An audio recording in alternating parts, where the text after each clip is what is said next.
hidden in woodland and dug into a hill in the grounds of Cane Hill Lunatic Asylum, on the outskirts of London, sits this air raid shelter. Surrey Council designed and commissioned 4 subterranean shelters during World War II to protect the local residents. In 2008 the mental hospital was shut down and demolished, and today a new housing development takes its place. Surrey Council designed the shelter to be 3 parallel tunnels with 2 interconnecting tunnels.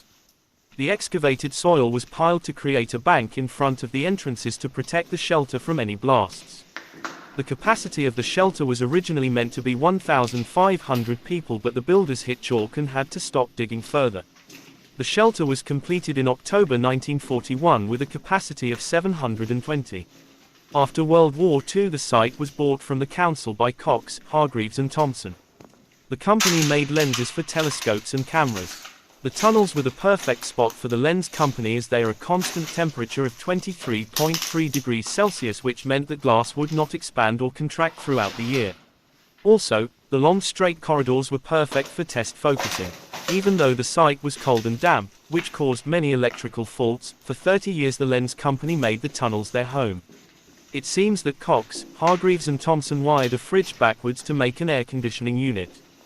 This didn't seem to solve their problems though, as they left the tunnels in the mid-70s and the company shut down in 1978. Since then it was used as a dump for old VW car parts and then sealed by the local council. The tunnels are lined with brick, covered in graffiti, and are set out in a grid formation. They are fairly easy to navigate with a few side rooms and inlets on your way around.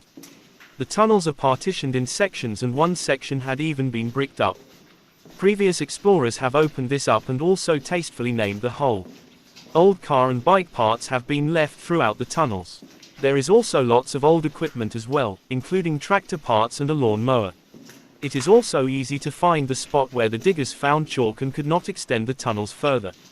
This wall was particularly damp, and it's easy to see why the lens workers complained about their working conditions.